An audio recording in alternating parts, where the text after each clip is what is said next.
mind is telling me no, but my body is telling me yeah.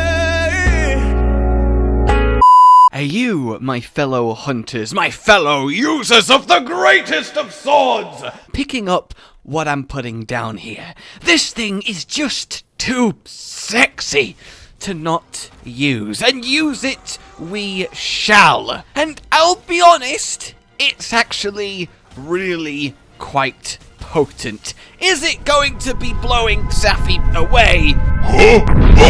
But it is so close that it doesn't matter, and in certain situations does actually beat Safi. So that, coupled with the fact that you get to, well, use this gorgeous weapon, but you also get to play a very different, well, style of greatsword. Not your cookie cutter template, bloody master's touch. You know, you get to play with Frostcraft, but not using it in crit draw, and it's a lot of fun, especially, I mean, seeing this. Like, it just looks right on this beautiful sword, does it not? So why Frostcraft then? Why is that the choice for making this as viable as possible? Well, firstly, if you just use your normal greatsword build but then replace your Safi'jiiva weapon with this, you've just made it worse, and that's kind of hard to sit with me. It's fine to do, but you know, I wanted to really try and give myself at least a reason, an alternate playstyle. And well, you can just use Frostcraft with greatsword passively, and it is more unreliable than your Master's Touch set, but it is very much on par and sometimes exceeding it in raw output. And that's because getting a 30% damage buff outstrips any kind of extra just raw damage skills you can pack in. And with how greatsword plays, with how often you sheath and reposition, you're always getting it refreshed. In a normal combo, the first draw hit gets a 30% buff, the second hit gets a 20%, and then the final hit of the true charge gets a 10% buff.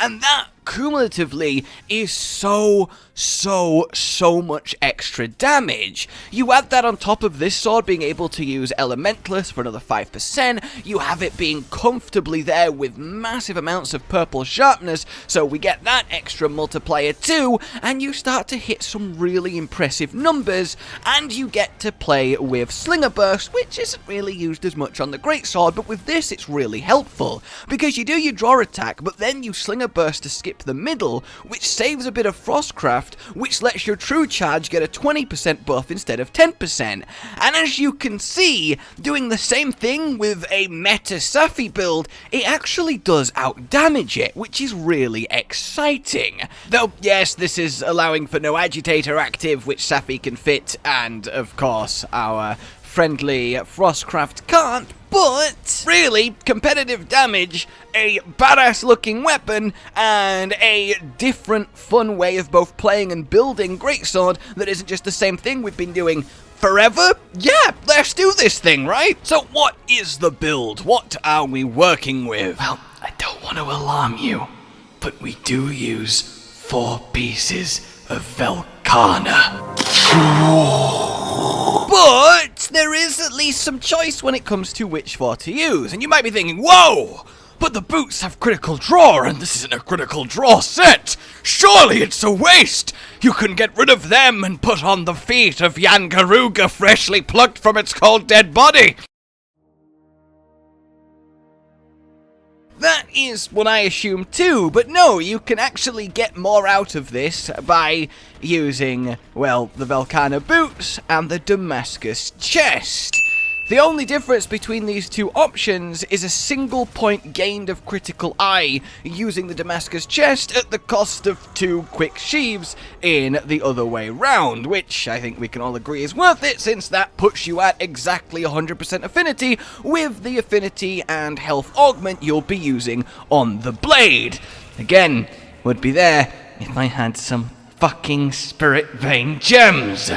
Other than that, then, it's very sort of self-explanatory. You have your 4-piece Velkhana, you have your Damascus chest, you have your handicraft from the charm, which gives you 40 hits of purple, which even without Master's Touch is a lot to go through as Greatsword. You really will be fine, probably 1 sharpen per zone, and that is absolutely manageable, more than manageable. So when it comes to decorations, how this all gets filled in, it kind of does itself because there's just stuff you have to get, and once you've got them, you're essentially out of space. So here we are then. You get yourself your full Tenderizer, your full critical boost, and your Elementless, and then you're like, oh, I guess it's just time to put in 3 expert jewels, and then you're done. It just, as I said, there's not really much room to play.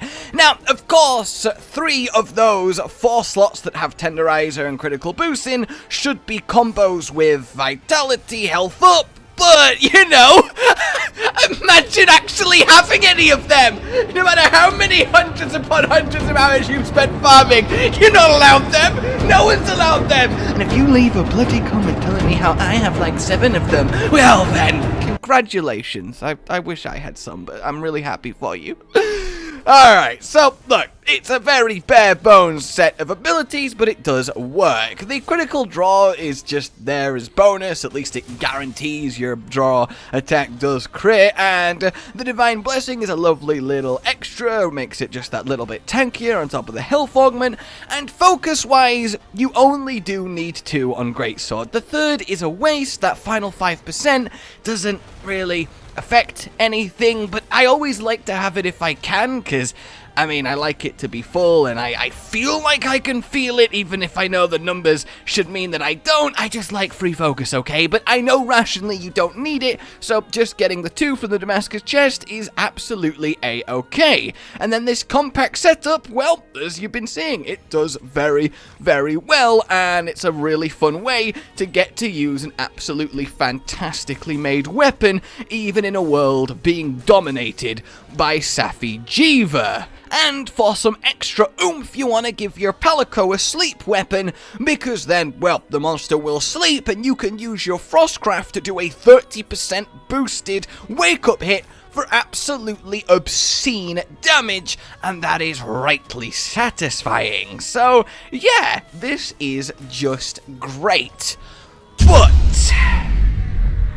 look, this is the part where I ruin everything, I guess, but I can't not say it, I can't not mention it.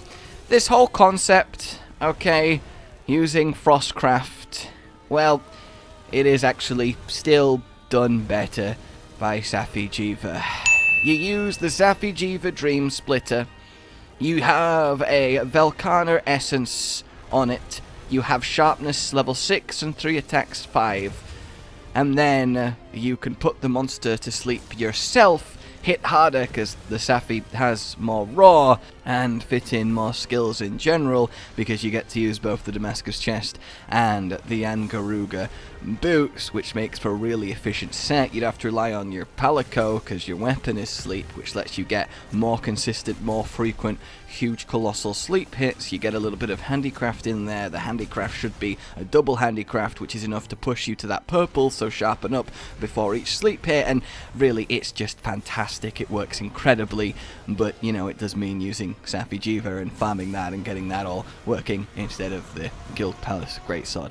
So, you know, I can't not mention that. Look, Safi'jiiva rules the game, okay? We can't escape it!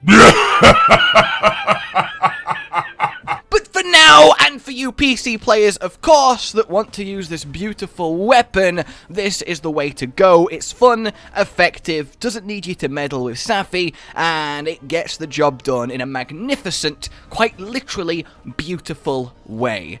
I hope you enjoyed this. I hope you go out and try it. Like if you had fun, subscribe for more, and I'll see you soon. Goodbye.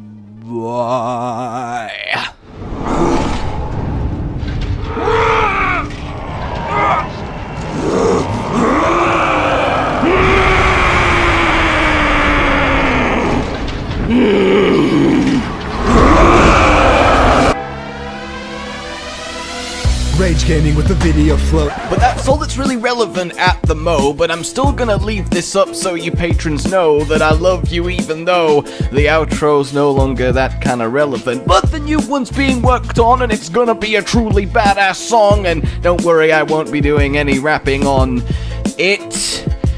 I'm gonna go now. This was shit.